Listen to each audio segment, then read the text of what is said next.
So far, we have the events as the president saw them. What will the North Koreans say? What will their version of the story be? Well, I think in the short term, they'll be a little bit quiet, trying to figure out what exactly happened at the summit and why it fell apart at the last minute.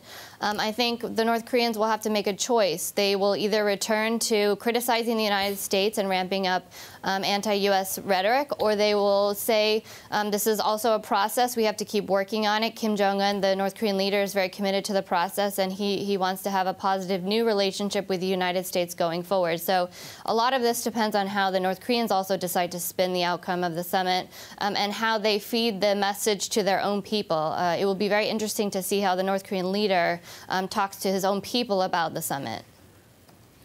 So, Lisa, is the Korean Peninsula now safer or less safe? We see a North Korean leader that still got to meet the president of the United States twice in less than 12 months, but the talks ended abruptly today.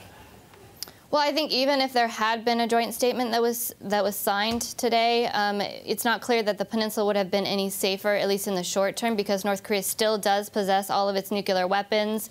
There were no signs that it was giving up those nuclear weapons, as was mentioned by the National Director of Intelligence just a couple weeks ago.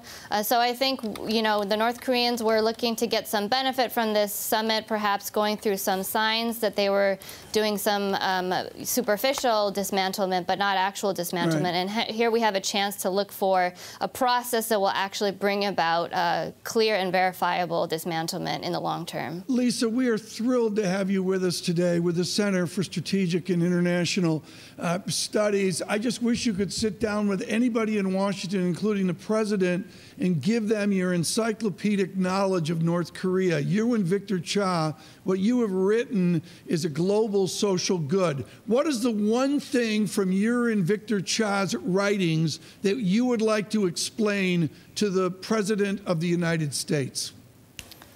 I think I would explain to him that North Korea is a very complicated country, and they have a very complicated nuclear weapons program, and this is not going to be an easy road going forward. I think his advisors understand that very well. I think it looks like after this summit, he maybe has a better understanding of that. So I think if we can convince him that there are gains to be made, but there's a slow and very difficult process ahead of us, that would be a very good thing. I want to ask you the money question. The president and many others talks about how they can make North Korea another Asian tiger. They can introduce capitalism in. You have looked at this on almost a city and valley by valley basis within North Korea. When you hear anyone say that we can introduce capitalism into a medieval state, how do you respond?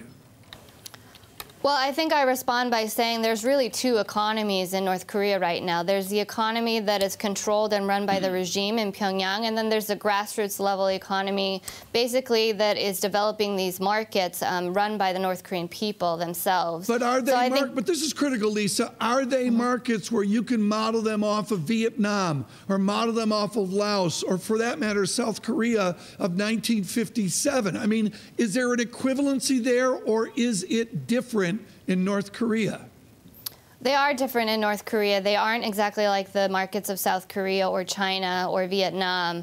I think that there are different types of markets in different regions in North Korea. Some are very large, some are very small, and all of them are, you know, their efforts by the North Korean people to provide for themselves, to make a living for themselves when it hasn't been provided for them by the regime itself. I think over time, these markets could develop into something that do resemble something more like Vietnam or South Korea in the long term. But it's going to take a lot of work, a lot of effort, a lot of investment in the long term once North Korea gives up its nuclear weapons. But it has to do that first. Without that, there's no starting point.